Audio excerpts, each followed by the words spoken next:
ఎవరు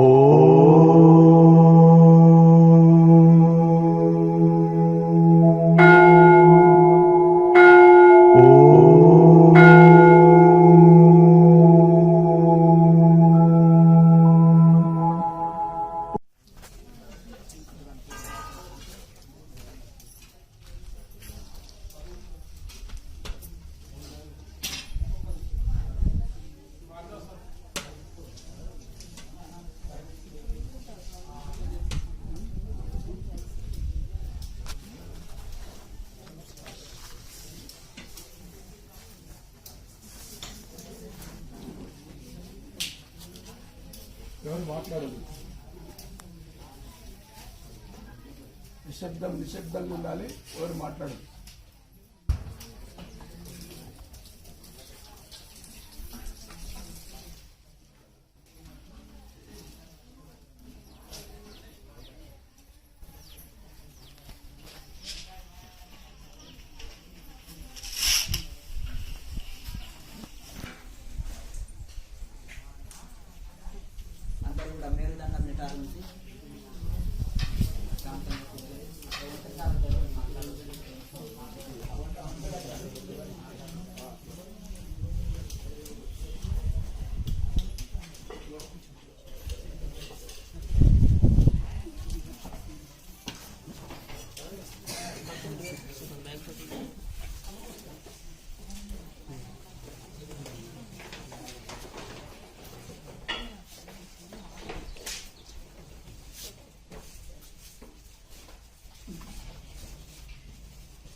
అందరూ కూడా మేరుదండం నిటారు ఉంచి సుదీర్ఘంగా ఓంకారాన్ని ఉచ్చరించండి. పూర్తి శ్వాసం తీసుకొచ్చి ఆజ్ఞ చక్రం నిలుపుకొని సుదీర్ఘంగా ఓంకారాన్ని ఉచ్చరించండి.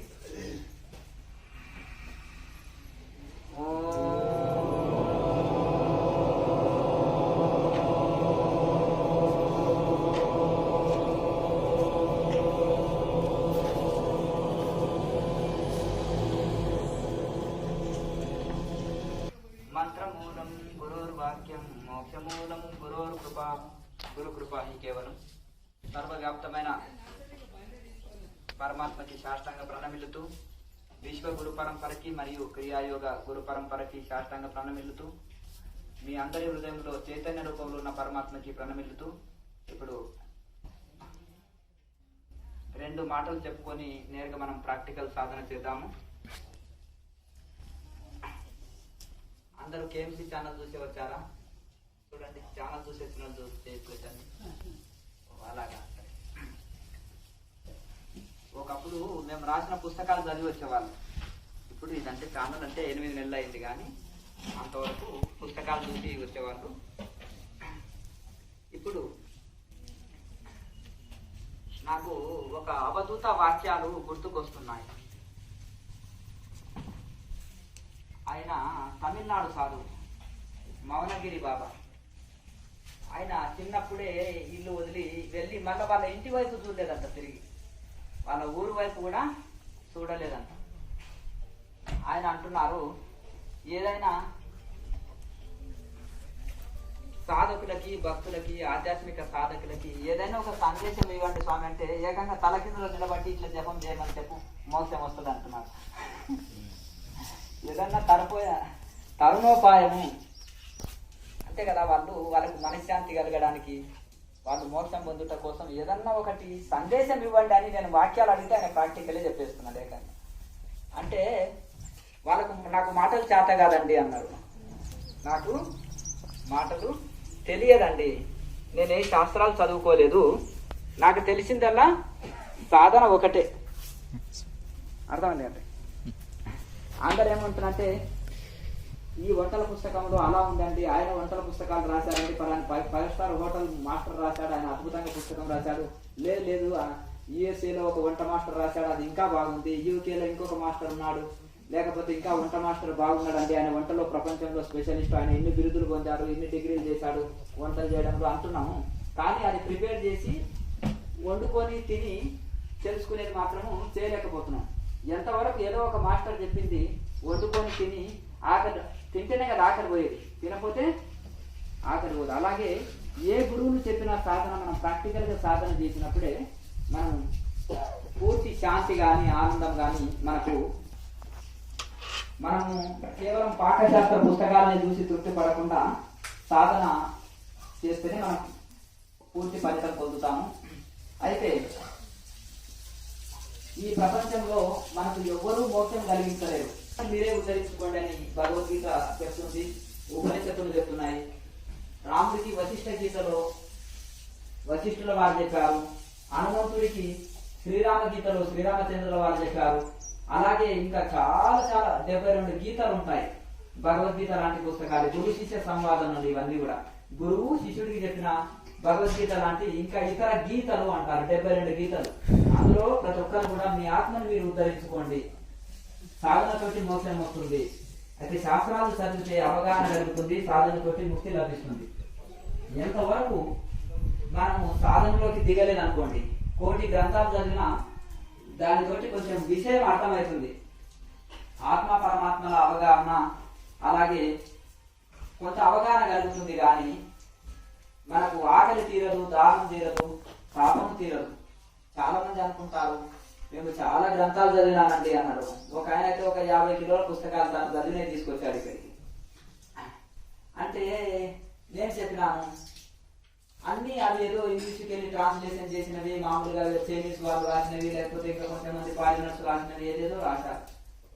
అవన్నీ తీసి అగ్నికి తగిలించి నా దగ్గరికి రా అని చెప్పినాను.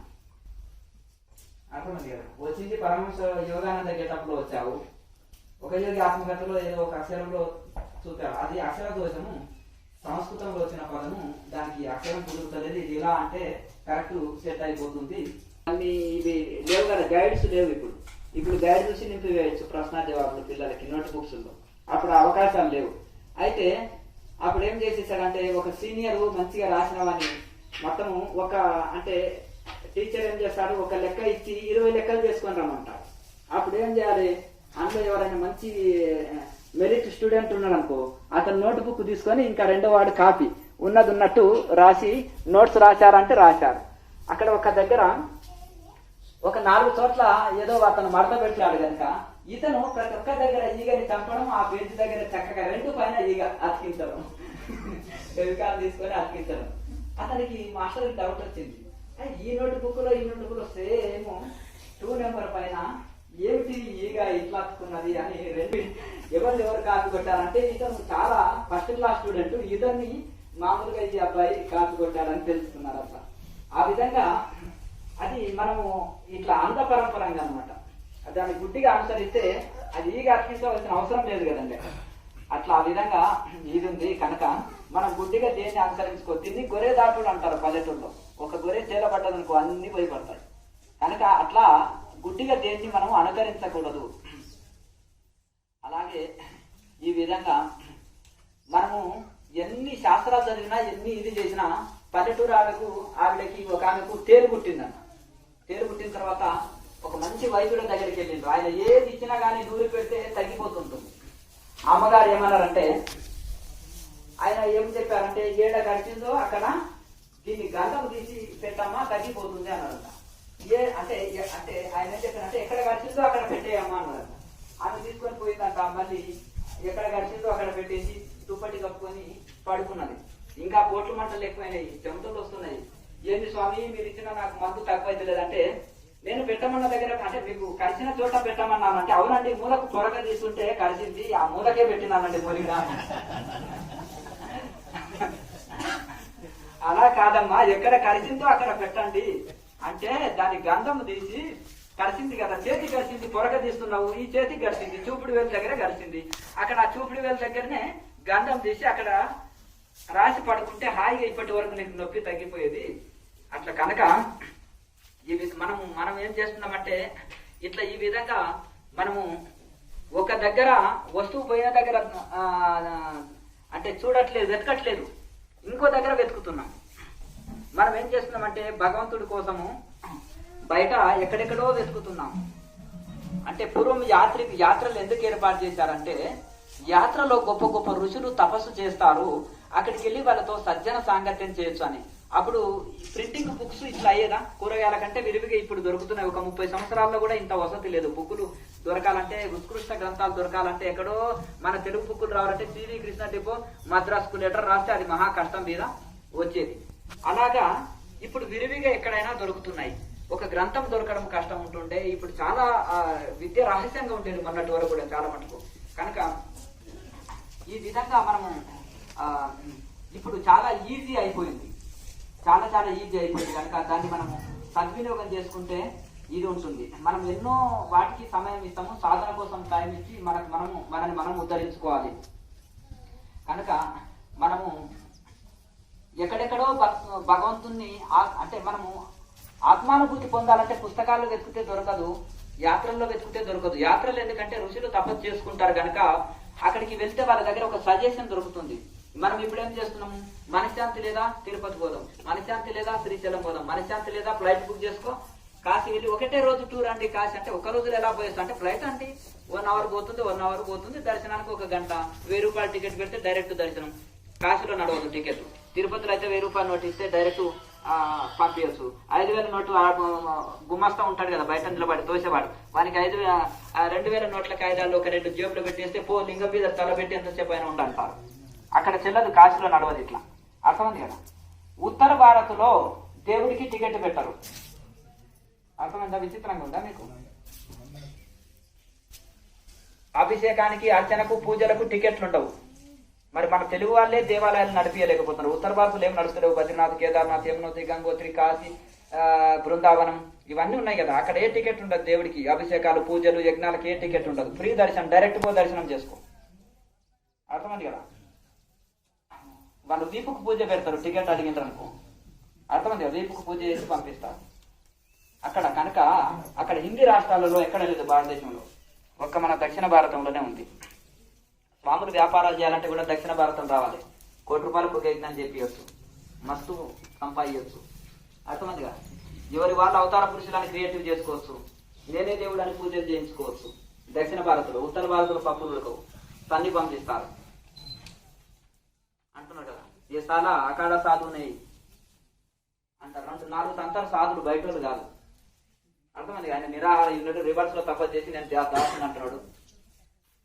దిగావతేర సిద్ధి. అర్థమైంది. అవతార పురుషుని అంటున్నారు కదా, దిగావతేర సిద్ధి, నీ మహత్ ఏదైనా ఉంటే చూపెట్ట అంటారు అక్కడ. అర్థమైంది కదా. అతను నిరాహారిగా ఉండి చూపిస్తున్నాడు కానీ దేవునికి దాసుని అంటున్నాడు. అట్లా ఈ యొక్క సిద్ధి ఇక్కడ దక్షిణ భారతంలో పట్టిన రోగం ఒకటి అంటే ఇది చాలా పెద్ద రోగం అనమాట.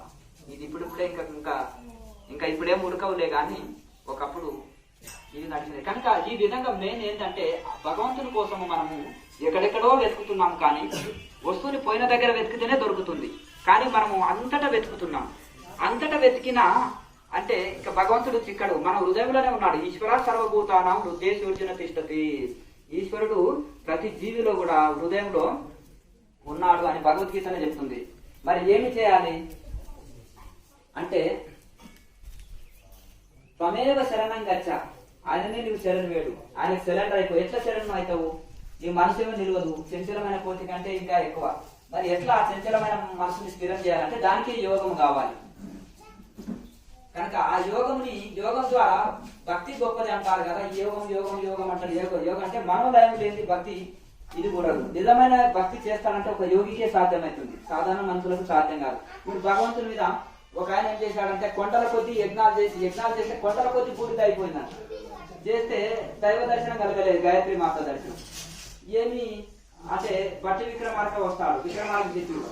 ఆయనకు ఎందుకు నువ్వు దర్శనం ఇయ్యలేదు అమ్మ జగన్మాత అంటారు. నీవు అతనికి దర్శనం ఇవ్వకపోతే నా తల శిరస్సుని నేను ఖండించుకుంటాను అన్నాడు. నువ్వు ఆ పని చేస్తావు నాయన, నీలో అంత త్యాగం ఉంది, నువ్వు ఆగన్నట్టు. మరి నాకు దర్శనం ఇచ్చి అతనికి ఆ పండితుడికి ఏంటంటే ఎందుకు ఇవ్వాలి? ఆ పండితుడికి దర్శనము కోట్ల యజ్ఞాలు చేస్తున్నాడు, రోజు 24 గంటల యజ్ఞం చేస్తున్నాడు, అంటే మనసు నా మీద పెడుతున్నాడు, సంసారం మీద పెడుతున్నాడు అడుగు అని అంటే, అయ్యా పండితుల వారు మీరు మనసు అమ్మవారి మీద నిలపట్లేదంటే అది ఒక్కటి నిలుస్తలేదు అంటే అంత హోమం కట్ట జరుగుతుంది అన్నాడు. భాగవతంలో 1000 యజ్ఞాలు చేస్తాడు, 1,00,000 యజ్ఞాలు చేస్తాడు ఒక ఆయన. మనసుతోటే, ఏ సామాగ్రి లేదు ఏమి లేదు, మనసుతోటే 1000 లక్ష యజ్ఞాల ఫలితం పొందుతాడు. అందుకనే బాహ్య పూజ, మానసిక పూజ, ఆత్మ పూజ అని 3 రకాలు ఉంటాయి. బాహ్య పూజలు సామాగ్రితోటి ఇవి అది చాలా తతంగం ఉంటది. మానసిక పూజ అంటే మనసుతోటే భగవంతుని ఆహ్వానించి ఈ 1,00,000 మందికి అన్నదానం చేయి, మన మనసుతోటే ఏమైనా ఖర్చు అవుతుందా? పోయేదేముంది? ఓ వజ్ర కిరీటాలు పెట్టున్నారు భగవంతుడికి, మనసుతోటే కదా, పోయేదేముంది? భావనకు శక్తి పెరగడానికి భావనాయుక్తంగా అట్లా భగవంతుని ఆహ్వానించినట్టు సింహాసనం మీద 10,000 వజ్రాల సింహాసనం మీద కూర్చోబెట్టవచ్చు. ఇంటికా దగ్గర చెక్క సింహాసనం విన్నో లేకపోతే కింద తాపేసి కూర్చోబెట్టవచ్చు భగవంతుడి. కానీ ఎక్కడ ఎందుకంటే మనసుతోటే కదా, పోయిందేముంది? చక్కగా అట్లా ఆ విధంగా భగవంతుడికి వాహనం ఒక హెలికాప్టర్ పెట్టుంది, నేను పోయిందే ఉంది, అంతేనా కదా? అట్లా ఆ విధంగా మనసుతోటే భగవంతుని ఆహ్వానించి ఆ యొక్క అవన్నీ చక్కగా చేయడం పూజ, మానసిక పూజ అంటారు. ఇక ఆత్మ పూజ అంటే ఆత్మ ధ్యానమే. ఈ ఆత్మనే పరమాత్మని నిరాకార ధ్యానాన్ని ఆత్మ పూజ అంటారు. అయితే దీనికంటే సాకార పూజ కంటే మానసిక పూజ గొప్పది, మానసిక పూజ కంటే ఆత్మ పూజ గొప్పది. కనుక ఈ విధంగా వాళ్ళు ఇచ్చేస్తారు. కనుక మనము భగవంతుని మన హృదయంలోనే వెతకాలని భగవద్గీత చెప్తుంది, సమస్త శాస్త్రాలు చెప్తున్నాయి. కనుక ఈ యొక్క ధ్యానం వలన భగవంతునిలో మనసుని నిలవాలంటే యోగం కావాలి. యోగం మనోలయం చేస్తుంది. పరమాత్మ మీద మనసు నిలిపి చేస్తే, ఇప్పుడు ఏకాగ్రత పెట్టి చదివితే ఒక 2 సార్లు చదివితేనే అతనికి ఎవరు మళ్ళీ చెప్పండి అంటే ఇంత గట్టిగా చెప్పినాను వినిపించలేదంటే నేను మనసు పెట్టలేదండి అంట, అంతేనా కదా? అట్లా మనసు పెడితే ఏంటంటే మొదటిసారికి అర్థమవుతుంది. ఏమైనా నేను ఇంగ్లీష్ లో చెప్పినా, తెలుగులో చెప్పినా కదా అంటే నేను మనసు పెట్టలేదంటే ఏదో నేను ఆలోచిస్తున్నాను అట్లా. కనుక మన మనసు పెడితేనే ఏదైనా మనకు ఇది కలుగుతుంది. అంటే భగవంతుని మీద కూడా ఏకాగ్రత పెట్టి కొద్ది ప్రాణాయామాలు చేసినా సరే, కొద్ది ధ్యానం చేసినా సరే, కొద్దిగా ఇది చేసినా అద్భుతమైన ఫలితం పొందుతాం. భక్తి లేకుండా మనం వేరే ప్రాణాయామాలు చేసినా లాభం లేదు. భక్తితో కూడుకున్నది ఉండాలి, శరణాగతితో కూడుకున్నది ఉండాలి. ఏది చేసినా కానీ ప్రాణాయామం కానీ, ధ్యానాభ్యాసం కానీ, శరణాగతితోటి భక్తితోటి భగవంతునికి మనం సరెండర్ అయి చేసింది అనంత ఫలితం ఇస్తుంది. ఆ విధంగా ఇది చేయాలి. పూర్వకాలంలో యాత్రలకు ఎందుకు ఏర్పాటు చేశారంటే అక్కడ గొప్ప గొప్ప ఋషులు వెళ్ళారండి. తిరుపతి మేము చాలా వెళ్ళామండి, 100 సార్లు వెళ్ళానండి అంటారు. శ్రీశైలం మా పక్కూరు లాగానే వెళ్ళి వస్తానండి, రోజు అత్తగారింటికి వెళ్ళి వచ్చినట్టు వెళ్ళి వస్తానండి అంటారు. అవునా కదా? మరి ఇన్ని సార్లు వెళ్ళొచ్చినా ఏం చూసామయ్యా అక్కడ? ఏదో మనసు బాగుండేటప్పుడల్లా పరిగెత్తుతానండి అంటాం. వెళ్ళామా, దర్శనం చేసుకున్నామా, అది కూడా టికెట్ పెట్టి. సర్వదర్శనం అయితే లేట్ అవుతుంది, ఈ లోపల 100 కాల్స్ వస్తాయి. చక్కగా పోయినామా, దర్శనం చేసుకున్నామా, వచ్చినామా. దానికోసం కాదు యాత్రలు. మన ఊర్లో లేవా? మన హైదరాబాద్ లో లేవా? బెంగళూరులో లేవా? చెన్నైలో లేవా? దేవాలయాలు. మరి ఎందుకు అక్కడ సపరేట్ వెళ్తున్నాము? అది ఋషులు తపస్సు చేసిన పవిత్రమైన భూమి, ఋషులు స్థాపించిన దేవాలయము. అలాగే ఋషులు తపస్సుతోటి ఒక్క ఋషి తపస్సు చేస్తేనే తీర్థాలుగా మారుతాయి. బ్రహ్మం గారు, షిరిడి సాయిబాబా వీళ్ళంతా ఆ ప్రాంతంలో ఒకరే తపస్సు చేశారు, ఒకరే సమాధి అయ్యారు.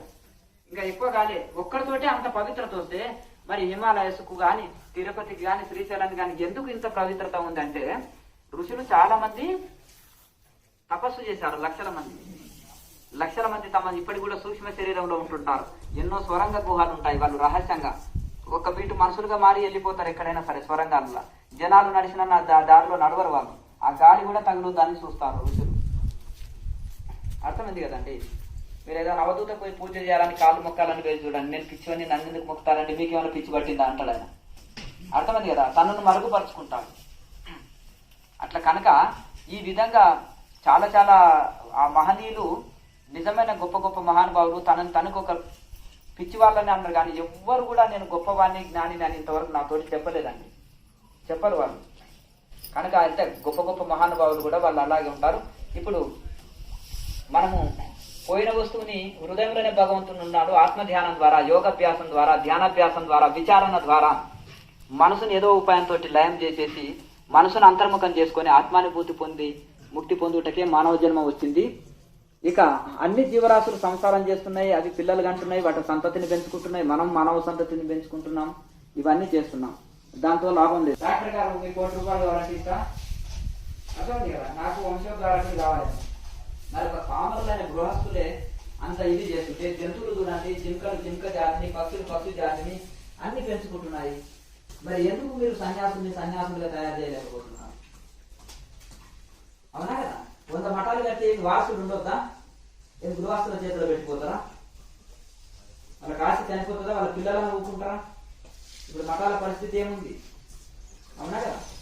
మళ్ళీ ఒక సాధువు ఒక త్యాగజీవి వచ్చి నడిపితే దాన్ని చక్కగా ఉంటుంది కనుక ఆ విధంగా ఇది మర్చిపోతుంది. కనుక ఈ యొక్క ఆత్మ ధ్యానము మనం అక్కడ యాత్ర స్థలాలు ఎందుకు వెళ్ళాలంటే చాలా మటుకు అంటారు ఒక అవధూతం నాకు చూశారండి అంటే లేదు స్వామి మేము అదే చూడలేదు, గుడి దర్శనం చేసుకున్నామా వచ్చినామా. తీర్థస్థానంలో గొప్ప గొప్ప అవధూతలు ఉంటారు, మీరు గుర్తుపట్టలేదు. ఆయన ఎవరితో మాట్లాడలే, శ్మశానంలో ఉంటాడు, మీతో ఎట్లా మాట్లాడండి స్వామి ఆయన ఏదైనా ఇంటర్వ్యూ చేస్తున్నావు అని లోకల్ వాళ్ళు అన్నారు. పిచ్చోడి తోటి ఏం మాట్లాడుతున్నావు నువ్వు అని అన్నారు. పిచ్చోడేనా ఎప్పుడు అన్నం తినంగా చూసావా ఆయన అంటే ఎప్పుడు చూడలేదు స్వామి అన్నారు. నమస్కారం కూర్చోలేదు. అయితే ఆ విధంగా ఎప్పుడైనా ఆయన భోంచేయంగా చూసారా, లేకపోతే ఆయన మలమూత్రాలు విసర్జన చేయంగా చూసారా, ఎవరితో మాట్లాడంగా చూసారా? మరి ఎట్లా మీరు పిచ్చోడు అని అంటున్నారు ఆయనని అని నేను అడిగినా. అంటే లేదండి వాడు స్నానం చేయడు కాబట్టి, అంటే స్నానం చేయకపోతే పిచ్చోడా, బట్టలు మార్చుకోవాలంటే అంటే బట్టలు మార్చుకోకుంటే పిచ్చోడా, మాట్లాడాలంటే మాట్లాడకపోతే పిచ్చోడా, అర్థమైంది కదా? మరి మాట్లాడకుండా ఒక 2 రోజులు ఉండి చూద్దాం, ఎందుకు ఒక రోజు స్విచ్ ఆఫ్ పెట్టుకొని ఉంటాం అనుకుంటాం వీళ్ళని. అర్థమైంది కదా? అంటే మామూలు ఎన్ని కాల్సి వచ్చిన స్వామీజీ మీతో గంట మాట్లాడిన ఒక ఆయన పీఠాధిపతి అంటున్నాడు, స్వామీజీ మీతో గంట సేపు మాట్లాడినానండి నేను, ఎన్ని కాల్సి వచ్చినాయో అని పిచ్చివాడి దాకా వెళ్ళిపోయి ఫోన్ని ఒకటే వెతుకుతున్నాడు. ఈ ఫోన్ చూస్తే ఇంతవరకు ఫోన్లు ఉన్నాయా స్వామి, ఈ ఫోన్ లేకపోతే నీవు జీవించలేవా, ఎవరో అసిస్టెంట్ ఇచ్చేస్తే వాడు మాట్లాడుకుంటాడు. ఈ స్థితిలో నీకెందుకు అయ్యా కర్మ, మస్తు డబ్బు ఉంది, హాయిగా ధ్యానం చేసుకో, నువ్వు ధ్యానం చేసుకో, ఇచ్చేవాడు వస్తారు, రాజుగా డబ్బు వస్తుంది, ఎందుకు ఆ ఫోన్ పిచ్చిలో పడిపోయినావు అని నేనంటే కుదరనంటే బాధ్యతలు ఉంటాయి, మీకు తగిలించుకున్నా కదండి. ఒక గేదె తోక పట్టుకున్నాడంట, లాక్కొని వెళ్తుంది, లాక్కొని వెళ్తుంటే ఒళ్ళెల్లా చెక్కలు మారిపోయి రక్తాలు కారిపోతుంటే అమ్మో ఈ గేదె నన్ను పట్టుకున్నది అంటే నిన్ను అది పట్టుకోలేదు, నువ్వు దాన్ని పట్టుకున్నావు, తోక వదిలేసి కీడపోతుంది. సంసారం అండి, చాలా బాధ్యతలు ఉంటాయి. నీకేమి సన్యాసులు కళ్ళు మూసుకొని కూర్చుంటారు. నేను అన్నాను సన్యాసులకు 1000 సంసారం, మీది 4 ఉంటారు ఇంట్లో, 4 సంవత్సరానికి 1000 సంసారం, అవునా కదా? ఇప్పుడు ఆ విధంగా ఇంకా మీకు ఒక పాప ఉంటే ఒక పాపని ఏడుస్తుంది, ఇంకో బాబు ఉంటే బాబు ఏడుస్తారు. కానీ మాకు అందరూ ఏడ్చేటోళ్ళు, స్వామి సంసారం చక్కలేదు, అప్పుల్లో ఉన్న, కష్టాల్లో ఉన్న, ఉద్యోగం లేదు, భార్య మాటించలేదు, భర్త మాటించలేదు, మీరు ఒక పాపకు జవాబు చెప్పుకోవాలి, ఒక బాబుకు జవాబు చెప్పుకోవాలి. మాకంతా చంటి పిల్లలే, అర్థమైంది కదా? పంది ఒక 10 పిల్లలకి జవాబు చెప్పుకుంటుంది, అవునా కదా? మీరంతా ఏడుస్తుంటే పసిపాపులే కనిపిస్తారు మాకు. అంటే మీరంటే కాకపోవచ్చు కానీ ఇంకా సమాజంలో అంతేనా కదా? వీరందరికి జవాబు చెప్పుకోవాలన్నా మేము జవాబు చెప్పుకోవాలి, సాధన చూసుకోవాలి, ఇవన్నీ చూసుకోవాలి. మరి అట్లా అనమాట. అంటే కనుక అంటారు అదే ఒక ఆత్మజ్ఞాని 1000 మఠాలు నడిపించిన, 1000 సంస్థలు నడిపించిన వికారం ఉండదు. ఇదంతా సృష్టికర్తమైన భగవంతుడిది, ఇది ఆయన నడిపించుకుంటున్నాడు. నేను ఆయన చేతిలో ఒక పరికరాన్ని, ఈ శరీరం ద్వారా సేవ చేయించుకుంటున్నాడు భగవంతుడు. నాకెందుకు? అది సక్సెస్ కానీ సక్సెస్ కాకపోని, అది లాభం జరగని నష్టం జరగని నాది కాదు. ఇక్కడ లాభం జరిగినప్పుడు పొంగిపోతాం, నష్టం జరిగినప్పుడు పొంగిపోతాం.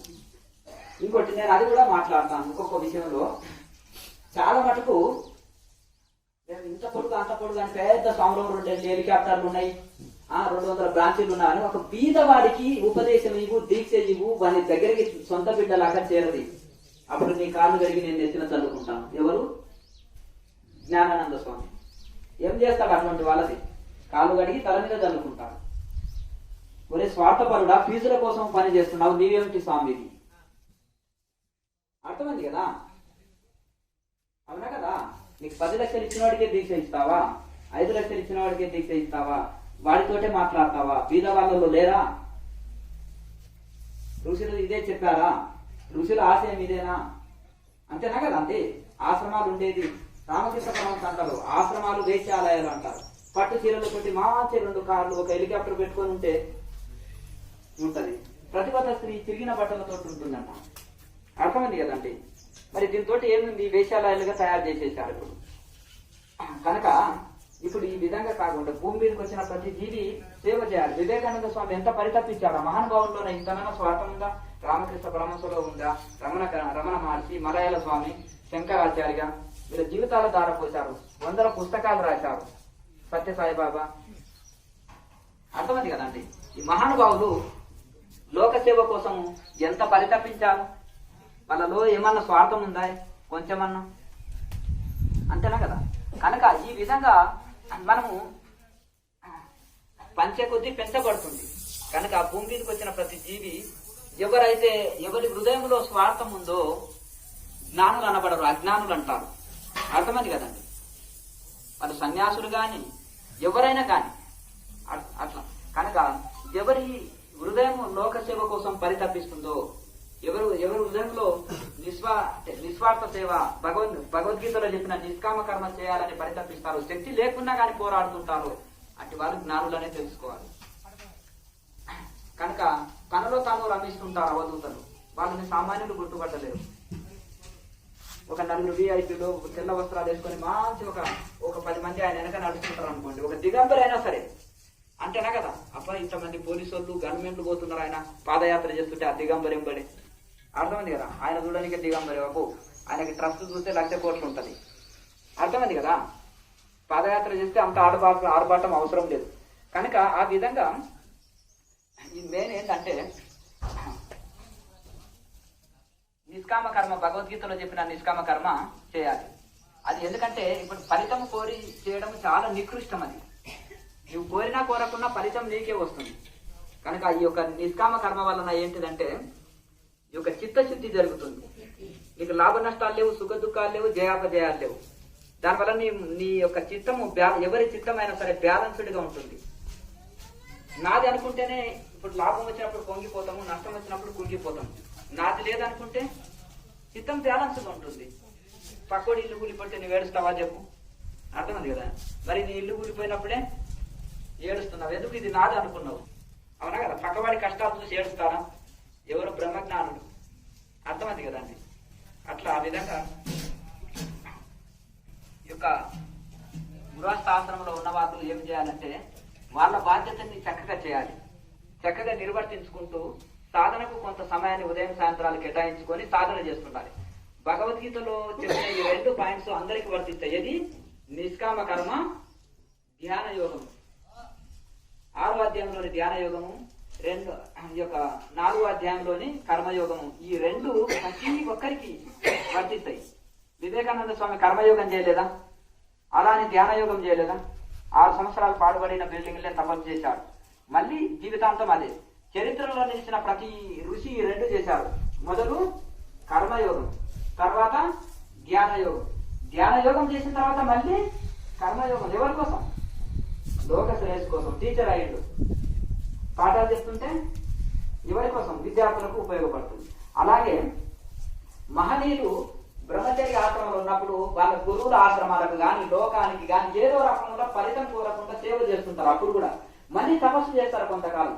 ఆ తపస్సు చేసి ఆత్మానుభూతి పొంది బ్రహ్మజ్ఞానం పొందినాక మళ్ళీ ఏం చేస్తారు? మళ్ళీ కర్మయోగమే. అదే నిష్కామ కర్మయోగమే చేస్తారు. దాన్నే సేవ. కనుక ఆ విధంగా మళ్ళీ ఈ 2 మాత్రము మానవ జీవితంలో కళ్యాణకారాలు, శుభం కలిగించేటివి, శ్రేయస్సు కలిగించే కార్యాలు ఏమన్నా ఉన్నవి అంటే అవి 2.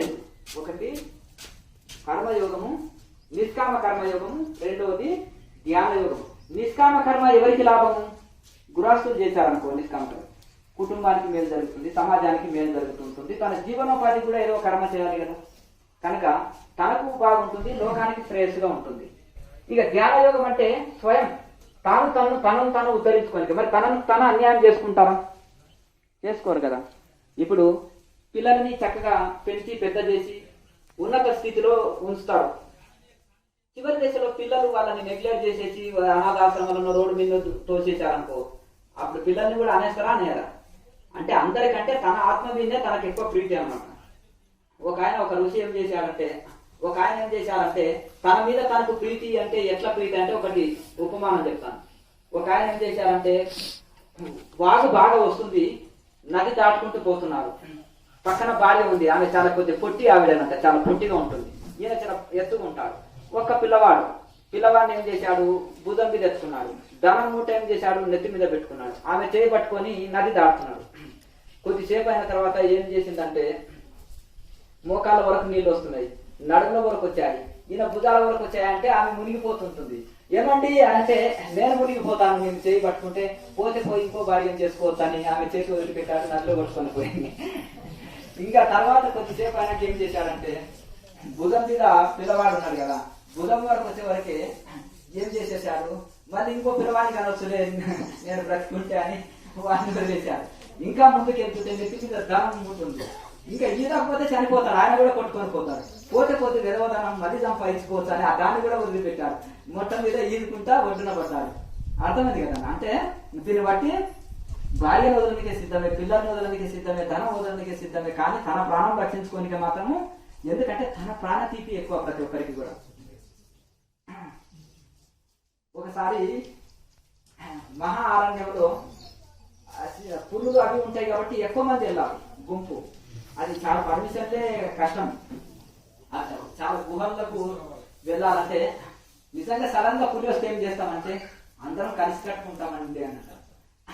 కొంచెం ఏం చేసేసానంటే ఒక ఆయనకు చెప్పేసి నువ్వు పులిలాగా అరవయ్యా అని చెప్పినాను. ఒక చెట్టు దాపు నుండి ఆయన మిమిక్రీ ద్వారా పులిలా కలిసే వరకు ఒక్కొక్కరు పరిగెత్తుతున్నారు, ఒక్కొక్కరిని పట్టి తింటది. మీరు ఉమ్మడి ఉంటానంలో ఎలా సాధ్యం, ఎవరి ప్రాణతీసి వాళ్ళకే కదండి. అట్లా కనుక ఈ విధంగా తన మీద తనకి ఎక్కువ ప్రేమ కనుక మరి తనను తాను ఎందుకు ఆత్మవంచన చేసుకుంటున్నారు అంటే ఆత్మోద్ధరణ కర్మ. జ్ఞానయోగం చేయకపోతే తనకు తాను ద్రోహం చేస్తున్నట్టే. అవునా కదండి. పిల్లలకు ఆస్తి అయిపోతే ఎందుకు అన్నావు, నువ్వు రోడ్డును వేశావు, చేతగాని ఎందుకు అన్నావు, చేతగాని ఎందుకు పెళ్లి చేసుకున్నావు, ఎందుకు నడిపించలేకపోతున్నావు.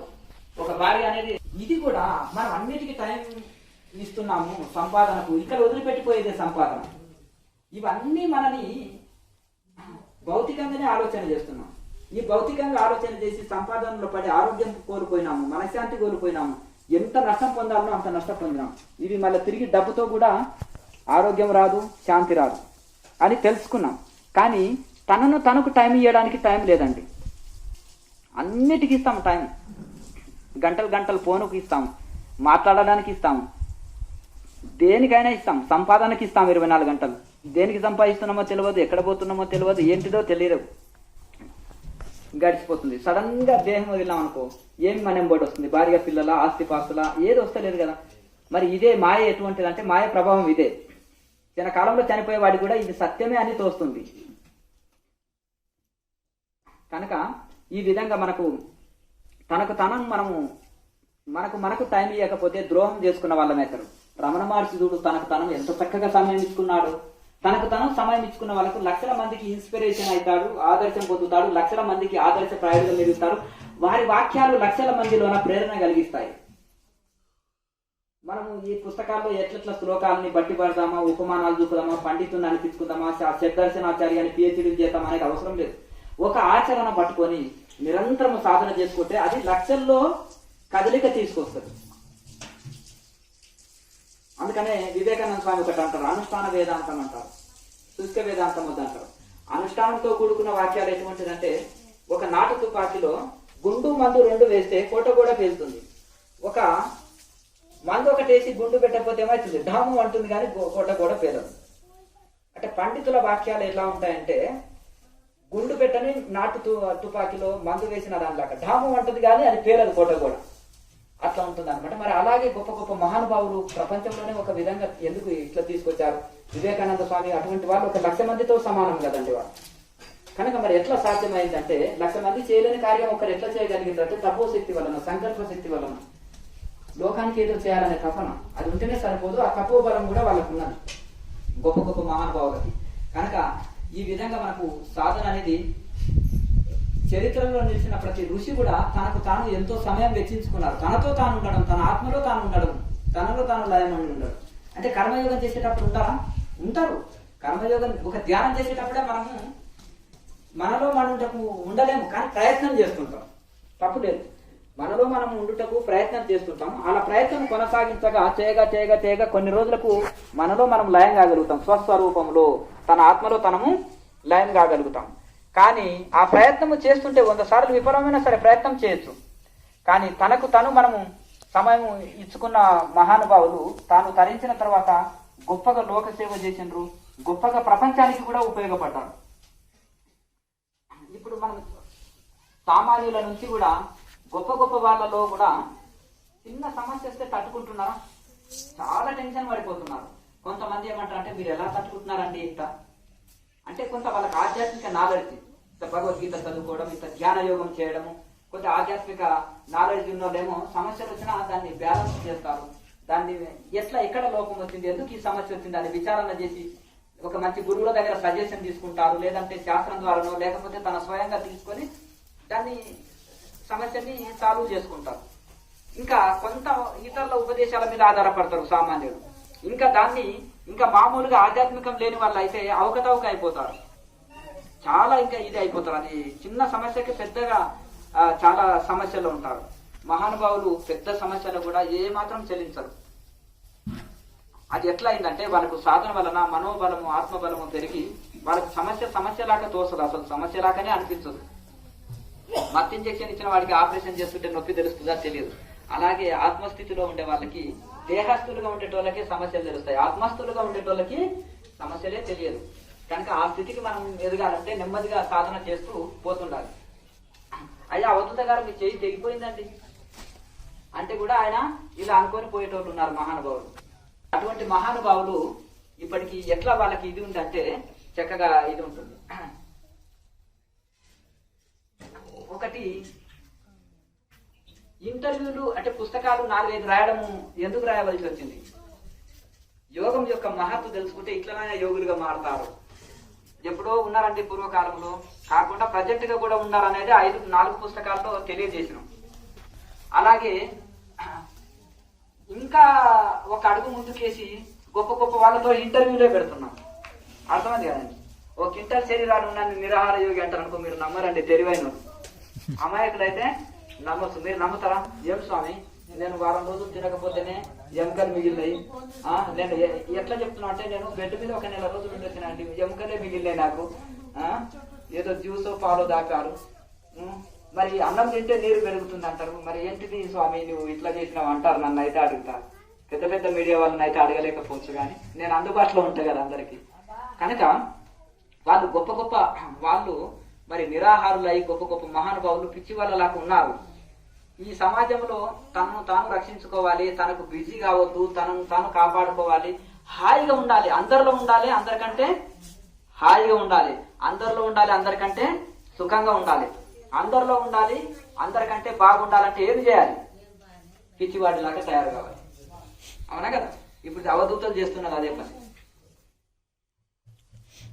ఇప్పుడు ఎవరైనా పోయి మొత్తం తోటి దుమ్ము కొట్టిన వాటితోటి మామూలు వాళ్ళకి ఏమో జ్వరం వచ్చేస్తుంది. అవునా? మామూలు వాళ్ళకి మామూలుగా సద్యానం తింటేనే జ్వరం వస్తుంది, అలాగే ఆహారం తినకపోతే తట్టుకోలేవు. మరి వాళ్ళ శరీరాలు ఎట్లా తట్టుకుంటున్నాయి? వాళ్ళ ఆత్మస్థాయిలో ఉంటారు, దేహ స్థాయిలో ఉండరు. కనుక ఒక ఆయన ఉండి 41 రోజులు నిరాహారిగా ఉండి సాధన చేసినప్పుడు నేను ఇక్కడికి రమ్మని చెప్తే వచ్చాను. వచ్చిన తర్వాత ఆయన అనుభవాలు పంచుకున్నారు. ఆయన ఒక రైతే, సామాన్య రైతు. మీరు ఎలా తట్టుకుంటున్నారా అంటే, స్వామీజీ నేను గోడ రూముకు గుడిలోకి వెళ్తాను, గుడిలో అండర్ గ్రౌండ్ ఉంటుంది, ఇలాంటి గుడి అయితే ఈ గుడికి ఏం చేస్తానంటే సిమెంట్ తోటి ఇటుకలు వేసేసి మొత్తం సిమెంట్ చేయిస్తా ప్లాస్టిక్. మళ్ళీ లాస్ట్ రోజు 45వ రోజు వచ్చి వాళ్ళే తీయాలి గోడ, ఈయన తీసేది ఏం లేదు. లోపల మళ్ళీ అండర్ గ్రౌండ్ లో పోయి మళ్ళీ కూర్చుంటారు. ఆయన ఏమన్నాడంటే భూమిలో ఉండి ఒక చెక్క వేసి మళ్ళీ మట్టి పోయండి అంటే వద్దు, ఇది అయితే ఓకే ఒప్పుకుంటాం అన్నారు. అట్లా ఒక 5-6 సార్లు చేశారు ఆయన. అయితే మొదటిసారి ఎట్లా, రెండోసారి ఎట్లా, మూడోసారి ఎట్లా మీ అనుభవం అని అడిగితే, సంకల్పం మనిషిని బ్రతికిస్తుంది, యోగం మనిషిని బ్రతికిస్తుంది. నేను తినలేదని భయపడితేమా, లేకపోతే మనం పోయి ఇంకా ఏదో 41 రోజులు హాయిగా పడుకుంటే ఆకలి వేస్తుంది. మనం పడుకుంటే మనకు మామూలుగా ఇంకా దీర్ఘ నిద్రపోతాం, అంటే ఇంకా లైఫ్ లాంగ్ నిద్రపోతాం, ఏకంగా చనిపోతాం మనిషి. అదే యోగంలో కూర్చున్నానుకో ఒక శక్తి ఎనర్జీ పనిచేస్తుంది. అక్కడ ఎనర్జీ పనిచేసి చక్కగా ఆ యొక్క ధ్యానంలో కూర్చోవడానికి ఆ శక్తి ఇదవుతుంది. మనం పొరపాటున ధ్యానం చేయకుండా ఉట్టికుంటే మనకు ఇంకా మనకు ఆ స్థితి కలగలేదు కదా, నిరాహార స్థితి కలగలేదు. నిరాహార స్థితి కలగలేదు కనుక మనం మొత్తం ధ్యానంలోనే గడపాలి. ఆ ధ్యానం ద్వారా ఇప్పుడు సోలార్ ప్లాంట్స్ ఉన్నాయి, అదే ప్లేట్లు ఉన్నాయండి, అవి మన వాటిని ఏం చేయాలంటే సూర్యుడు ఉన్నంత వరకు ఏం చేస్తాయి, బ్యాటరీలు ఉంటేనేమో బ్యాటరీలు స్టోరేజ్ చేసుకొని నైట్ వదులుతాయి. బ్యాటరీ లేకుండా డైరెక్ట్ సోలార్ ప్లేట్ల నుంచి మనకు బల్బు వెలగాలంటే అది ఏం చేస్తుంది, ఎంత వరకు సూర్యుడు ఉన్నాడో అంతవరకు ఆ ప్లేట్ల నుంచి డైరెక్ట్ బల్బు వస్తుంది, బల్బు వెలుగుతుంది. కానీ తర్వాత వెలగదు. నువ్వు ఎంతవరకు ధ్యానంలో కూర్చున్నావో కొత్త వాళ్ళకి అంతవరకు ఒక ఎనర్జీ పాస్ చేసి నిరాహారిగా ఉండగలుగుతావు. మళ్ళీ నువ్వు ధ్యానం వదిలి పడుకుంటాను, నేను ఇట్లా ఉంటాను అది అంటే అనుకో, మళ్ళీ వెంటనే ఇంకా ఇదైపోతుంది. అట్లా ఆయన ప్రయోగాలు చేసి చేసి చేసి ఈ విధంగా అంటే దృఢమైన సంకల్పంతో ఆ విధంగా కాగలిగారు అన్నమాట. కనుక ఈ యోగం అనేది చాలా పేరు చేస్తుంది. గొప్ప గొప్ప మహానుభావులు అవధూత స్టేజ్కి వెళ్ళారంటే, గొప్ప గొప్ప మహానుభావులు నిరాహార యోగులుగా ఉన్నారంటే, సడన్గా ఉప్పు కారాలు తినేవాళ్ళు ఒక 4 రోజులు ఉప్పు కారాలు వచ్చాయండి, ఆటోమేటిక్గా నోటికి వస్తుంది. వస్తుందా? దాన్ని మెల్లగా తగ్గిస్తున్నారు. కొంతమంది యోగులు కూడా స్వామిజీ మేము రాపులు తీసుకుంటామని ఏదో ఒక చిన్న పని చెప్తే అక్కడ బండి ఆపి చెట్టు పడిపోయినాను స్వామి అన్నారు. అంతేనా కదా? ఇంత బాగా పచ్చడి అన్నం తీసుకొని పెడితే చిన్న తర్వాత లేచి స్వామిజీ ఇక నేను నడుస్తాను ఎందుకంటే ఉప్పు కాదు తగ్గితే శరీరానికి అర్థమైంది కదా. నేను అదే చెప్తున్నాను, మెల్లగా చేయాలి. నేను ఒక అమ్మగారు మొత్తం ఇదే బోట్లు ఇది చేస్తాను, మొత్తం ఏదో ఆహారం మొత్తం ఇది చేసేవాడికి చెట్టు మీద ఉన్నానంటే స్వామిజీ ఏమమ్మా నీకు 70 సంవత్సరాల వయసులో ఇప్పుడు అంత కఠోరంగా ఎందుకు చేస్తున్నాం తల్లి, మితాహారం తీసుకో ఇది చేసుకోండి. ఎవరికైనా మితాహారం, యోగులకు నిరాహారం చెప్పబడలేదు, ఉపవాసాలు చెప్పబడలేదు, మితాహారం చెప్పబడలేదు. యోగ సాధనలు చేయాలంటే కొంత శక్తి అవసరం, దానికి మితాహారం మంచిది. కొన్ని రోజులకి నిరాహార స్థితికి రావడం అనేది అది అది ఒక ఫైనల్ స్టేజ్, అది చాలా గొప్ప స్టేజ్ అనమాట. అదే ఫైనల్ కాదు, కానీ అది ఒక మంచి యోగంలో ఒక గొప్ప స్థితి అనమాట. అది చేరుకోవాలంటే చాలా టైం పడుతుంది. అప్పటి వరకు మనము చాలా శ్రద్ధతోటి సహనంతో గురించి తీవ్ర సాధన మీద పడి ఆధారపడుతుంది. ఇప్పుడు సమయం ఎంత అవుతుంది చూడండి, 11 అవుతుంది కదా. ఇంకెప్పుడు నేరుగా మనం ప్రాక్టికల్ సాధన చేద్దాం. నేను డైరెక్ట్ వచ్చి ప్రాక్టికల్ క్లాసెస్ తీసుకుందాం అన్నోని మళ్ళీ కొంచెం ఇది చేసినాం. అయితే నేను మనము క్రియాయోగ సాధనలో మొదలు 6 ముద్రలు ఉంటాయి. మీరు ప్రవచనాలు చాలా ఇది చేసుకోవచ్చు. కొత్తగా వచ్చిన వాళ్ళు రిజిస్టర్ లో పేరు నమోదు చేసుకోండి. కొత్తగా వచ్చిన వాళ్ళు తర్వాత మీకు ఏమైనా డౌట్లు ఉంటాయి కదా, ఏమన్నా డౌట్లు ఉంటే అది నోట్ పుస్తకం ఉంటుంది, అందులో రాసేయండి. మీకు ఏమైనా డౌట్లు ఉంటే ప్రశ్నలు రాసేయండి నోట్ బుక్ లో. ఈ యొక్క రిజిస్టర్ లో మాత్రం మీ పేరు రిజిస్టర్ చేసుకోండి. ఇక ఇక్కడ మనకు 6 ముద్రలు ఉంటాయండి. మొదటిది తాళవ్య క్రియ, చక్రస్మరణ, మహాముద్ర, నాభి క్రియ, ప్రాణాయామము, జ్యోతి ముద్ర, తర్వాత ధ్యానమే, సాదా ధ్యానమే ఉంటది, ఇంకా ఏది ఉండదన్నమాట. ఇట్లా ఈ విధంగా మనకు 6 ముద్రలు చేసిన తర్వాత చేసేది ధ్యానమే ఉంటుంది, ఇంకా ఏమీ ఇది అవసరం లేదు. అట్లా ఈ 6 ముద్రలు చేసిన తర్వాత ప్రతి స్వీట్ లోన పంచదార కలుస్తుందండి, కానీ ఐస్ క్రీమ్ లో పంచదార కలుస్తుంది, కానీ దాని రుచి వేరు. అలాగే ప్రతి అనేకమైన ఒక స్వీట్ షాప్లకి వెళ్ళినాం, ఒక స్వీట్ హౌస్ లోకి వెళ్తే అక్కడ అనేక రకాలైన స్వీట్స్ ఉన్నా కానీ ప్రతి దాంట్లో పంచదారనే కలుస్తుంది, కానీ దేని తీపి దానికి అలాగే ఉంటుంది. అలాగే అనేకమైన ఈ యొక్క 6 ముద్రల్లో కూడా ఈ పంచదార లాంటిది ప్రాణాయామం, ప్రతి దాంట్లో ప్రాణాయామం ఉంటుంది, కానీ దాని ఫలితాలు వేరువేరుగా ఇస్తుంటుంది. ఒక్కొక్క దానికి ఒక్కొక్క ఫలితం ఉంటుంది. ఈ 6 ముద్రల్ని రెగ్యులర్ చేసుకొని ఇక నేరుగా ధ్యానం చేసేది ఉంటుంది. మొదలే నేరుగా ధ్యానం చేస్తే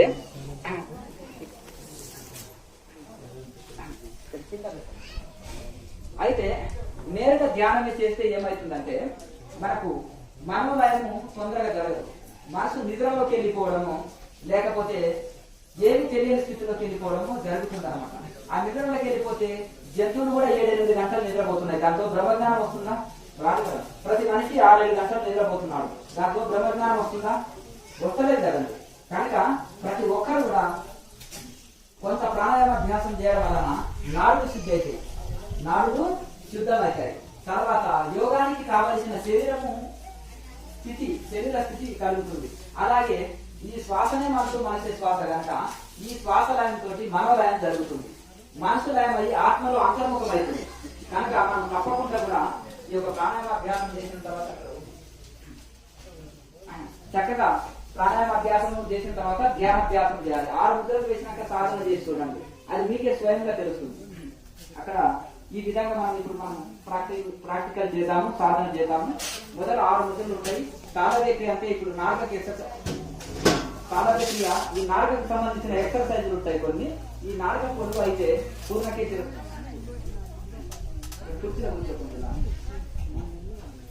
ఈ యొక్క నాలుగకు సంబంధించిన ఎక్సర్సైజులు చేయడం వలన పూర్ణకేతులు వస్తుంది అన్నమాట.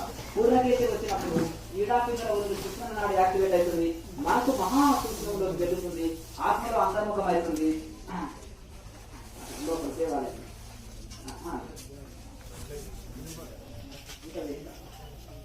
లేదు మేము వేసుకోకూడదు లోపలే అక్కడ లోపల. అయితే ఈ విధంగా మనోలయం జరుగుతుంటుంది. ఇప్పుడు తాళవేక్రియ తర్వాత చక్రస్మరణ, మన చక్రాల యాక్టివేట్ కోసము చక్రస్మరణ జరుగుతుంటుంది. తర్వాత మహాముద్ర నడుము భాగం నుంచి ఈ కాలు పట్టిన వరకు మొత్తము చక్కటి ఫిట్నెస్ లభిస్తుంటుంది. కాళ్ళకు నడుము దరిచేనప్పుడు అప్పుడు దగ్గరికి రాదు, ఉన్నా కానీ ఎంత ఫ్రీ అయిపోతుంటుంది. సాధనకు అనుకూలమైన శరీరం తయారైతుంది. శరీరం సాధన అలాగే శుద్ధని యాక్టివేట్ అవుతుంది. అటయోగంలో మహాబంధన క్రియ అని ఉంటారు, 3 బంధాలు వేసుకొని ఉంటారు. అందులో వచ్చే ఫలితం ఈ మహాముద్రలో పర్ఫెక్ట్ వేసినట్లయితే ఆ ఫలితం వస్తుంది. ఈ ప్రాణాయామ సహిత మహాముద్ర వేయాలి. అలాగే ఇందులో మనం జ్యోతి ముద్రలో వచ్చే జ్యోతి దర్శనం కూడా మహాముద్ర పర్ఫెక్ట్ వేస్తే వస్తుంది. అలాగే ఇప్పుడు నాభిక్రియ చేసిన తర్వాత నాభిక్రియ శరీరంలోని నాడులని సమతుల్యత చేస్తుంది, మనోలయాన్ని ఇస్తుంది ప్రాణాయామము. ప్రాణాయామ తర్వాత మనం జ్యోతి ముద్ర వేయాలి. జ్యోతి ముద్రని చక్కగా వేసినట్టయి చక్కగా మనము జ్యోతి ముద్రను వేసి కరెక్ట్ గా మనం కుంభకం చేసినట్టయితే వెంటనే మనలోని జ్యోతి దర్శనము మనం చేసుకోవచ్చును. అయితే ప్రతి ఒక్కరూ కుంభకాన్ని పెట్టుకోవాల్సి వస్తుంది. ఆ జ్యోతి ముద్ర తర్వాత మనం చేసేది ధ్యానం, ఇంకా ఏది అవసరం లేదు. ఓ గంట సేపు క్రియ, దీన్ని క్రియ అంటారు. క్రియ అంటే ఈ సహజ ప్రాణాయామము, సహజ క్రియ, ఈ యొక్క దీన్నే క్రియ అంటారు. ఈ శ్వాసక్రియనే క్రియ అని లాయర్ మాస్టర్ చెప్తారు. అంటే ఈ శ్వాసక్రియ ఏదైతే ఉంటుందో ఈ ప్రాణాయామ టెక్నిక్ ద్వారా మనం మనోలయాన్ని చేయొచ్చు. ఈ 6 ముద్రలు వేసిన తర్వాత ఇక జ్యోతి ముద్ర తర్వాత దీన్ని అటయోగంలో చర్మోకి ముద్ర అంటారు. నవరంధ్రాలను లాక్ చేసి వేసి మనలో చైతన్య జ్యోతిని దర్శనం చేసుకునవచ్చును. అయితే ఈ జ్యోతి ముద్ర తర్వాత మనం చక్కగా ఇంకెంతసేపు ఎన్ని గంటలైనా ధ్యానం చేసుకోవచ్చు. ఆ ధ్యానం చేస్తే మనలో మనం స్వస్వరూపంలో ఆత్మలో లయమైపోతాం. చాలా సులువుగా ఒక ఈజీ ప్రాసెస్ అనమాట. సూత్రం చేసి లెక్క రాదు. ఒక ఫ్లైట్ నడవాలంటే కొన్ని సూత్రాలు ఉంటాయి, ఒక పడవలు నడవాలంటే కొన్ని సూత్రాలు ఉంటాయి, ఒక ఫ్యాన్ నడవాలంటే ఒక సూత్రం, ఒక బైక్ నడవాలంటే ఒక సైన్స్ లో ఒక సూత్రం ఉంటుంది. ఆ సూత్ర ప్రకారం ఒక్కొక్క ఎలక్ట్రానికల్ పరికరాలు గాని చాలా అవి నడుస్తుంటాయి. అలాగే ఈ యోగం కూడా ప్రాణాయామ టెక్నిక్ అనే సూత్రం మీద నడుస్తుంది. ఆ ప్రాణాయామం కూడా ఒక శాస్త్రీయంగా ప్రాక్టికల్ సైన్స్. అయితే ఈ యొక్క ప్రాణాయామలో ప్రతి ఋషి మునులు కూడా దీని ప్రకారంగా సాధన చేశారు. ఎవరు భగవద్గీతలు 72 గీతల్లో కూడా ప్రాణాయామ గొప్పతనం ఉంది. 108 ఉపనిషత్తులో ప్రాణాయామ గొప్పతనం ఉంది. పతంజలి మహర్షి 100 ఉపనిషత్తుల సారం తీసి పతంజలి సూత్రాలను రాశారు. ఈ అంతా ఋషుల మునులంతా కూడా ఇది చేశారు. ఒక ఋషి వేదాంతాన్ని అభివృద్ధి చేయొచ్చు, కానీ యోగం చేశాడు. ఒక ఋషి భక్తిని అభివృద్ధి చేయొచ్చు, నారద మహర్షి లాంటి వారు, కానీ మహా గొప్ప యోగీశ్వరుడు, ఆయన గొప్పగా యోగాన్ని చేశారు. అలాగే ఒక ఋషి ధ్యానాన్ని చేయొచ్చు, కానీ దాని యోగాన్ని ఆయన వినియోగించుకున్నాడు. కనుక ఈ యొక్క అష్టాంగ యోగంలో ఒక క్రమ పద్ధతిలో 8 లెవెల్స్ గా 8 లెవెల్స్ గా మనకు పతంజలి మహర్షి అందించారు. అయితే ఈ ప్రపంచ చరిత్రలో నిలిచిన ప్రతి ఋషికి కూడా, ప్రతి యోగికి కూడా యోగాభ్యాసము వాళ్ళకు ఉంది అనమాట. కానీ యోగాన్ని లోపల చేసుకునే వాళ్ళు చాలా మటుకు వాళ్ళు ఏ సిద్ధాంతాన్ని వ్యాప్తి చేయాలనుకుంటారో, ఇప్పుడు భక్తిని వ్యాప్తి చేయాలన్నా, అద్వైతాన్ని వ్యాప్తి చేయాలన్నా, లేకపోతే వేదాంతాన్ని వ్యాప్తి చేయాలన్నా, లేకపోతే ఒక సిద్ధాంతం తీసుకొని ముందుకెళ్తారు. కానీ వాళ్ళు గొప్ప యోగీశ్వరులు, వాళ్ళు మాత్రం రహస్యంగా యోగాభ్యాసాన్ని చక్కగా చేసుకుంటారు. కానీ ఇప్పుడు మామూలుగా కర్మకాండాలను ఎవరన్నా ఖండియొచ్చు. ఎవరు సైన్స్ వాళ్ళు కానీ, కొంతమంది డాక్టర్స్ కానీ, కొంతమంది నాస్తికవాదులు కానీ, వీళ్ళంతా ఏదైనా ఖండించవచ్చు, కర్మకాండాల్ని ఖండించవచ్చు. కానీ యోగాన్ని ఎవరైనా ఖండిస్తారా? ఖండించలేదు. ప్రాక్టికల్ సైన్స్ కదా, ఇక్కడ సైన్స్ దగ్గర నిలుస్తుంది. సైన్స్ ని క్రాస్ చేసిన ఋషులు ఎందరు ఉన్నారు. సైన్స్ ప్రకారం అన్నం నీళ్లు లేకపోతే జీవించలేదు. జీవిస్తాడా? సైన్స్ సూత్ర ప్రకారము మనిషి భోజనం లేకుండా జీవిస్తాడా? జీవించలేడు కదా. గాలి లేకుండా జీవిస్తాడా? శ్వాస తీసుకోకుండా. సైన్స్ ప్రకారం గుండె కొట్టుకోకపోతే జీవిస్తాడా? జీవించలేడు. అట్లాగే సైన్స్ ప్రకారం అన్ని అవయవాలని స్టాప్ చేసి ఉంటే శరీరం మెరుస్తుందా మనిషికి? అట్లా ఈ విధంగా మరి ఇవన్నీ చేసి ఉంటున్నారంటే సైన్స్ ని క్రాస్ చేశారు కదా. ఒక సైంటిస్ట్ ఎంత కనుక్కున్నా అసంపూర్ణమే, ఇంకా ఏదో కనుక్కునేది ఉంటుంది. కానీ ఒక మహానుభావుడు, ఒక ఋషి తన ఆత్మని తాను తెలుసుకున్న తర్వాత, బ్రహ్మజ్ఞానం పొందిన తర్వాత అవతల తెలుసుకునేది ఏం లేదు. ఈ స్టార్టింగ్ ఉంటే ఎండింగ్ ఉంది, సైన్స్ లో స్టార్టింగ్ ఉంటే ఎండింగ్ లేదు. అది అనంతం ఎంత కనుక్కున్నా తక్కువ. కనుక ఈ విధంగా సైన్స్ ను క్రాస్ చేయడం అనేది చాలా ఈజీ యోగ మార్గం. ఒక యోగి ఎవరైనా పోయి అగ్నిలో ఉండలేరు సైన్స్ ప్రకారం. ఎందుకంటే అగ్నికి కాల్చే గుణం ఉంటుంది. భూమిలో ఎవరిని పాతి పెట్టినా శరీరము కుళ్ళిపోతుంది. అది సైన్స్ సూత్రం. ఆ సైన్స్ సూత్రాన్ని క్రాస్ చేసే వాళ్ళు ఒక యోగి మాత్రమే. భూమిని పాతి పెట్టిన శరీరం కుళ్ళిపోదు, అగ్ని కాల్చదు, నీటితోటి అది నీరు వాడిని ఏమి చేయలేదు. అట్లా గుండె, శ్వాస, నాడి ఇవన్నీ ఆఫ్ చేసి శరీరంని ఆధీనంలో పెట్టుకొని, పంచభూతాలని ఆధీనంలో పెట్టుకొని సకల దేవి దేవతలు అతని ఆజ్ఞ వింటారు.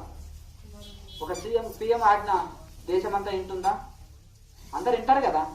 ఒక సీఎం ఆజ్ఞ అందరు వింటారా? మన ఇంట్లో మన ఇంట్లో మన మాట వినరు. ఎందుకు? మనం బాధ్యత ఉంటే భయపడతారు. బాగా సంపాదించి చూడు ఇంట్లో ఎందుకు భయపడరు? భార్య పిల్లలు మీరు వస్తుంటేనే సైడ్ తప్పుకొని. అవునా కదా? బాగా సంపాదించే వాళ్ళకు భయపడతారు. మళ్ళీ మూలన పడు మంచం ఎక్కిన అనుకో మళ్ళీ పట్టించుకోరు. ఊరికి ఏం ములుగుతావు? సైలెంట్ ఉండు. అంతేనా కదా? ఒక నర్సును పెట్టినాము, సేవ చేసిపోతుంది కదా, ఎందుకు ఊరికే ఇది చేస్తున్నావు? అంతేనా కదా? కొంచెం ఆహారం ఇస్తున్నాం ఏదో ఒకటి, సైలెంట్ ఉంటూ ఊరికే నిద్రపోనేవు అని అంటారు. అవునా కదా?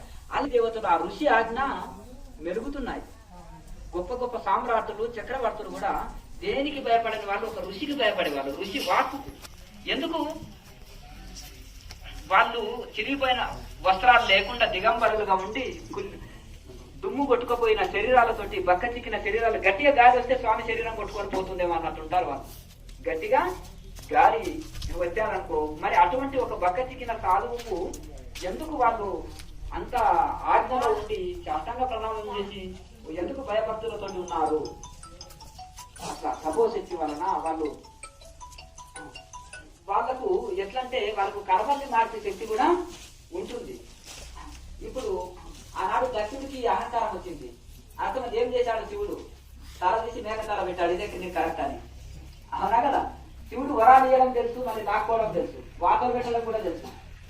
పెట్టమ్మకు కొట్టి ఆకు కూడా ఉంటుంది అంటారు. అమ్మ అన్ని పెడుతుంది కాబట్టి ఒకసారి చిన్నపిల్లవాడు చెప్పింది లేకపోతే 2 బాధడానికి కూడా హక్కు ఉంటుందే కదా.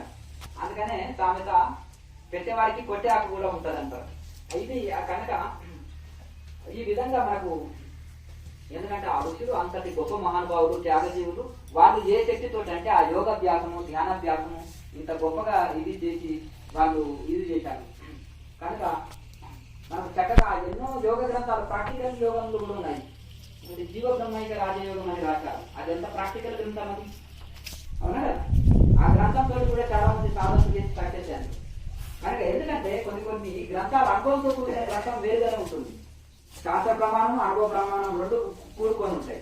కనుక ఇట్లా ఈ విధంగా మనకు చక్కగా ఈ సైన్స్ ఇప్పుడు మనం ఎట్లా అంటే ఈ యొక్క సైన్స్ వ్యామోహములను సైన్స్ ఎంత వినియోగించుకోవాలో అంత వినియోగించుకోవాలి, టెక్నాలజీని కానీ. అలాగే ఈ ప్రపంచంలో మనం ఎంతవరకు సౌకర్యం అంటే అంతవరకు, అంతకు మించి మనం ఎక్కువ అతి ఏదైనా అనర్థాన్ని ఇస్తుంటుంది. కనుక ఇక్కడ ఇప్పుడు చూడండి, ఆ ఋషులు అంత గొప్ప 100 సంవత్సరాలు జీవించి అంత యోగ శక్తి కలిగి ఉండి అంత సాధనలు చేసి అంత చక్కటి ఆహార పద్ధతులు ఇవన్నీ పాటించారు కదా. మరి ఇప్పుడు మన పరిస్థితి ఏంటిది చెప్పండి? శరీరము ఏ పాట పనిచేస్తలేదండి. అవునా కదా? శరీరం పనిచేస్తలేదు, మనసు ఏకాగ్రత చెందుతలేదండి. 20 ఏళ్ళ నుంచి జపం చేస్తూనే ఉన్నా, మాలలు తెగిపోతున్నాయి, చేతి నొప్పి కొడుతుంది, కానీ మనసుకు నొప్పి కొడతలేదు. మనసు అలసిపోతుందా? అవునా కదా? 90 ఏళ్ళ వృద్ధుడి మనసు కూడా 16 ఏళ్ళ యువకుడి మనస్తత్వం కలిగి ఉంటుంది. అర్థమైంది కదండి. ఎప్పుడు ఏంటి మనసు ముసలిదేవి కాదండి. మనసు ముసలిది అవుతుందా చెప్పండి, కోరికలు ముసలిగా అవుతాయా చెప్పండి, శరీరానికే ముసలుతాం. కనుక ఆ యొక్క మనసు అనేది కనుక ఈ విధంగా మనం శరీరం మాట అయినది, మనసు మాట ఇంటలేదు. ఎందుకు ఇంటలేదు? దాన్ని శరీరాన్ని ఇప్పుడు కొన్ని వెహికల్ రిపేర్ ఇస్తుంటారు. అతను ఇది ఒక వెహికలే, ఇది కూడా రిపేర్లు ఇస్తుంది, అయినా ఇంటలేం మనం. అవునా కదా? అది ఎన్నిసార్లు చెప్పినా కానీ ఇంటలేం దాని మాట. దాన్ని తెగ వాడేసుకుంటున్నాం. ఏ వస్తువునా ఎక్కువ వాడితే ఏమవుతుంది? రిపేర్ అవుతుంది కదా. ఇది బాడీ ఎంత చెప్పినా ఇంటలేము. నాలుగ ఏం చెప్తుంటుంది? రుచిగా ఉంది అంటే కొత్త నేను తప్పుకోలేను, అప్పుడు ఊకో నువ్వు నోరు మూసుకో అర్థమైంది కదా. నాలుక చెప్తుంది అంటే ఇది రుచి పదార్థము, ఇది తినవలసిందే ఈరోజు, అంతేనా కదా. ఇది మంచి సంగీతం, ఇది వినవలసిందే, అర్థమైంది కదా. అది మంచి సినిమా, 4 షోలు చూడవలసిందే, అర్థమైంది కదండి. కళ్ళు చెప్తున్నాయి, లాగుతున్నాయి అంటే ఊకొండు గమనం ఉండు, అవునా కదా. మనసు చెప్తుంది అంటే మనసుకి ఆధిపత్యం అవుతుంది. ఇంద్రియాల పాపం అమాయకులండి. కళ్ళకేం తెలియదు, చెవులకేం తెలియదు, నోటి తెలియదు. ఇప్పుడు మనసు కరెక్ట్ కాకపోతే చెవులు విని తెలుసుకుంటా, ఎవరైనా మాట్లాడినా నేను వినలేదండి అంటారు. ఇంత గట్టిగా పలికినాను లేదంటే ఏమో నేను మనసు పెట్టలేదండి అంటారు.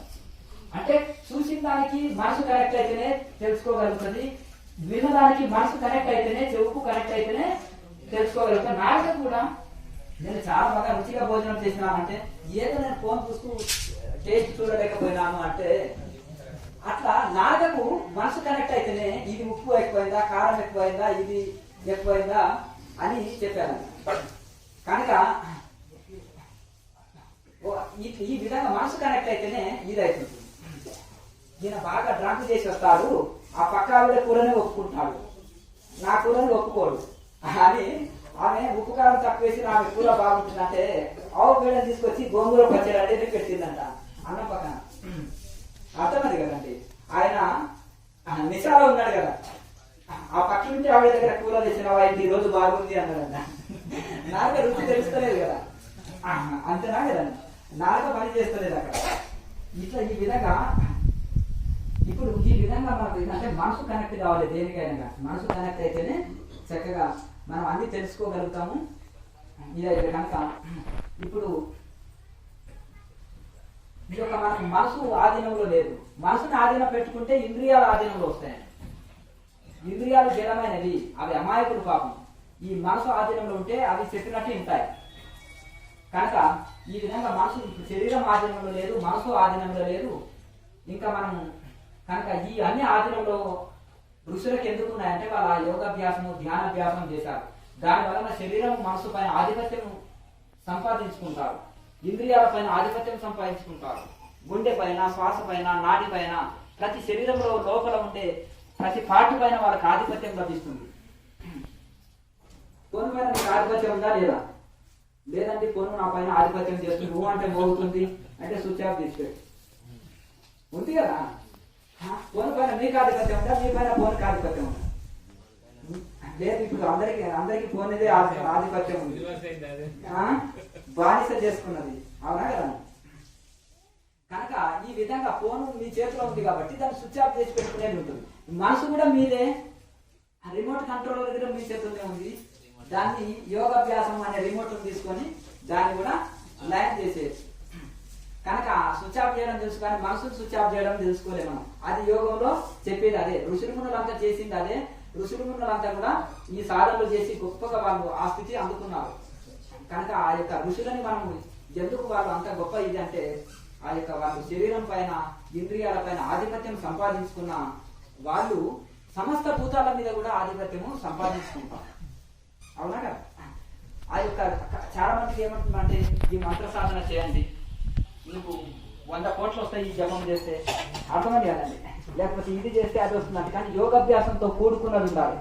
ప్రతి ఒక్కటి కూడా భౌతిక కోరికల కోసం ఏది లేదు. మనము మన ప్రారంభంలో ఏదో భగవంతుడు ఇస్తాడు, మనం ముక్తికై సాధన చేయాలి.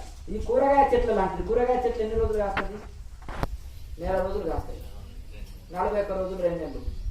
అదే నాటు చింత చెట్టు